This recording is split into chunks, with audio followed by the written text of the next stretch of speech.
At-Tijani radhiyallahu anhu. Maka thariqah ini dinamakan thariqah Ahmadiyah. Terus kenapa dinamakan thariqah Muhammadiyah? Karena memang pada intinya, pada dasarnya yang mempunyai thariqah ini bukan Sayyidi Syekh Ahmad bin Muhammad At-Tijani radhiyallahu anhu. Yang punya thariqah ini adalah Sayyiduna Muhammad sallallahu alaihi wa alihi wasallam, yang mengijazahkan, yang menalkinkan langsung wirid-wiridnya kepada Sayyidi Syekh Ahmad bin Muhammad At-Tijani radhiyallahu anhu. Dan ini bukan hanya di kita saja, semua para alimin ulama yang ada di setiap penjuru dunia sudah mengetahui bahwa thariqah Tijaniyah ini adalah thariqah barjahiyah. Arti thariqah barjahiyah itu adalah thariqah di mana wirid-wiridnya itu diberikan oleh Rasulullah sallallahu alaihi wasallam kepada Sayyidi Syekh Ahmad bin Muhammad At-Tijani radhiyallahu anhu secara barjahi. Yaitu Rasulullah sallallahu alaihi wasallam sudah meninggal, adapun Sayyidi Syekh Ahmad bin Muhammad At-Tijani radhiyallahu masih ada, lalu diijazahi padahal Rasulullah sallallahu alaihi wasallam sudah meninggal. Dan di dalam kitab Jami'u Karomatil Aulia maupun di dalam kitab Sa'adatud Darain, yang dua-duanya masih karya daripada Sayyid Yusuf An-Nabhani, ini merupakan karomat yang paling tertinggi. Jadi karamat para wali Allah subhanahu wa ta'ala yang paling tertinggi itu bukan berarti terbang, bukan berarti bisa jalan di atas air, bukan. Keramat yang paling tertinggi itu adalah ketika seorang wali bisa bertemu langsung dengan Rasulullah Shallallahu Alaihi Wasallam. Itu ijma ulama tasawuf. Sekali lagi, ulama tasawuf ijma bahwa keramat yang paling tertinggi itu adalah ketika seorang wali bisa berhadapan, bisa bertemu dengan Rasulullah Shallallahu Alaihi Wasallam yaqadzatan la manama. Berhadapan langsung, bukan mimpi. Ketika mimpi saja itu sudah luar biasa. Nah, ini khususnya daripada Sayyidi Syekh Ahmad bin Muhammad At-Tijani radhiyallahu anhu. Untuk selanjutnya di manaqib yang pertama, di sini dijelaskan tentang nasab atau keturunan Sayyidi Syekh Ahmad bin Muhammad At-Tijani radhiyallahu anhu. Dari manakah keturunan beliau? Di sini dijelaskan bahwa keturunan beliau sampai selesai. Manqobah yang pertama, manqobah yang pertama atau manaqib yang pertama itu menjelaskan tentang keturunan beliau, nenek moyang beliau, njit-njit beliau. Itu njit-njit beliau dari mana? Ternyata di sini dijelaskan sebagaimana di dalam kitab-kitab thariqah Tijaniyah, termasuk di dalam kitab apa namanya?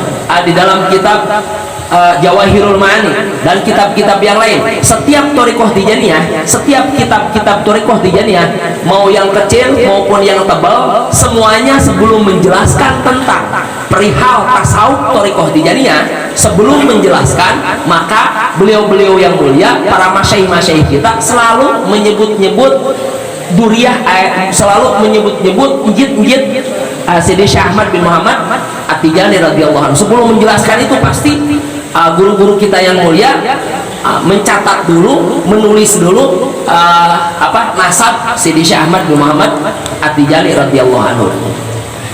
Bahwa beliau Sayyidi Syekh Ahmad bin Muhammad At-Tijani radhiyallahu anhu, beliau ini keturunan Rasulullah sallallahu alaihi wasallam. Keturunan dari jihad mana? Keturunan Rasulullah sallallahu alaihi wasallam dari Sayyidina Hasan radhiyallahu anhu. Jadi keturunan Rasulullah sallallahu alaihi wasallam itu dari Sayyidatuna Fatimah radhiyallahu anha, dari Sayyidina Ali karamallahu wajhah. Maka ada dua. Pertama Sayyidina Hasan dan kedua Sayyidina Husain. Nah, para syurafa, para siyadah, para habaib, para alimil ulama di bidang ilmu fikih maupun ilmu tasawuf, mereka sudah menemukan ya jejak-jejak para wali-wali Allah Subhanahu wa taala. Ternyata kebanyakan wali-wali kutub, wali-wali yang tinggi pangkatnya itu semua keturunan dari Sayyidina Hasan. Kita ambil contoh Sayyidi Syekh Ahmad bin Muhammad At-Tijani radhiyallahu anhu, Al-Qutbil Maktub Khatmul Auliya Muhammadiyyin maklum, keturunan dari Sayyidina Hasan radhiyallahu anhu. Syekh Abdul Qadir Jailani qaddasallahu sirrah, keturunan dari Sayyidina Hasan radhiyallahu anhu. Siapa lagi? Subhanallah, Syekh Abu Hasan As-Sadili radhiyallahu anhu, beliau juga keturunan dari Sayyidina Hasan radhiyallahu anhu. Kebanyakan, sekali lagi, kebanyakan ulama-ulama kebanyakan wali-wali kutub itu yang mempunyai thariqah mustaqilah hampir kebanyakan itu keturunan dari Sayyidina Hasan radhiyallahu anhu. Nah, oleh karena itu ini pun Sayyidi Syekh Ahmad bin Muhammad At-Tijani radhiyallahu anhu wa ardhahu an nabi, beliau pun keturunan dari Sayyidina Hasan. Jadi pertama keutamaan beliau itu pertama keturunan dari Sayyidina Hasan radhiyallahu anhu, terus keutamaan keturunan dari Rasulullah sallallahu alaihi wasallam. Jadi beliau ini dzurriyyah Rasulullah sallallahu alaihi wasallam. Terus beliau juga wali Allah Subhanahu wa taala.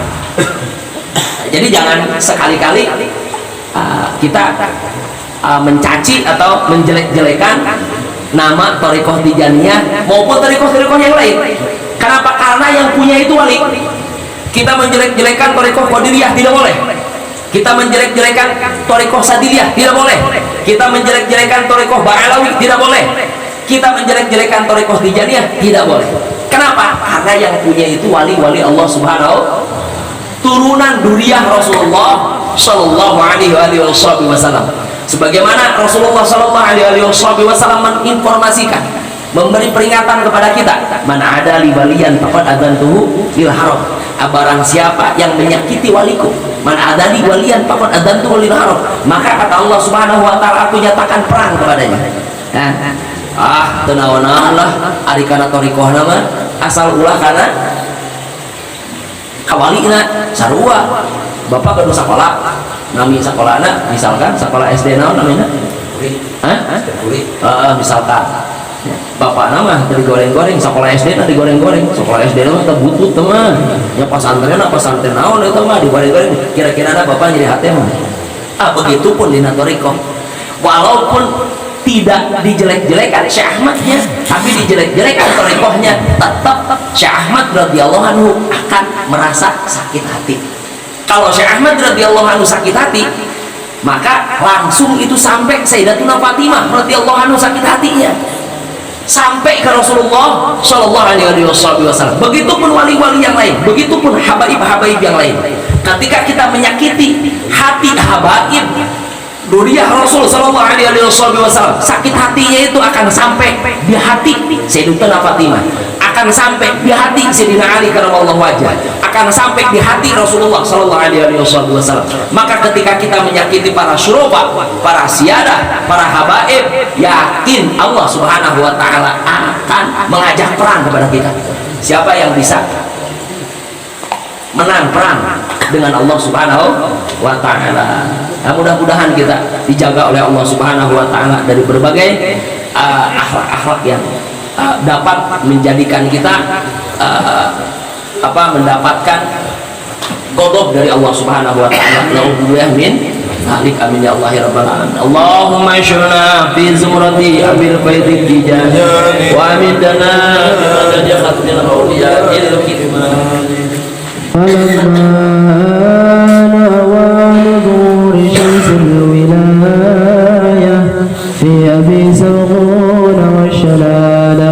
وقع فيه الفتح بأن رأى بعيني عين الرحمة وشرف الأمة صلى الله عليه وسلم، وأذن له صلى الله عليه وسلم تلقين الخلق بعد أن كان فر من ملاقة الخلق لاعتنائه بنفسه وعدم ادعاء المشيخة، إلى أن وقع له الإذن منه صلى الله عليه وسلم يقظة لا منام بتربية الخلق على العموم والإطلاق، فصرح له صلى الله عليه وسلم بأنه شيخه ومربيه وكافله ومره بتلقين ورده والاستغفار والصلاة على النبي صلى الله عليه وسلم.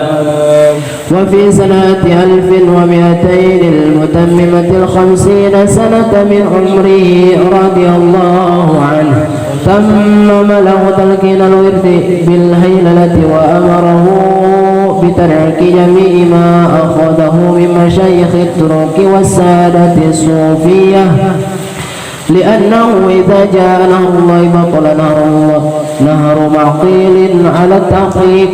وفي شهر المحرم سنة 1214 بلغ مرتبة القطبانية العظمى. وفي اليوم 18 من شهر الصفر الخير في السنة المذكورة بلغ مقام الختم والكتم الخاصين بختم الولاية الخاصة. وبعد أصحابي في بعض البلاد يتخذون هذا اليوم عيدا لمقام الختم، وأنه لا مزية للانفصال إذا وجد للاتصال بصاحب الشفاعة العظمى صلى الله عليه وسلم. صل يا ربي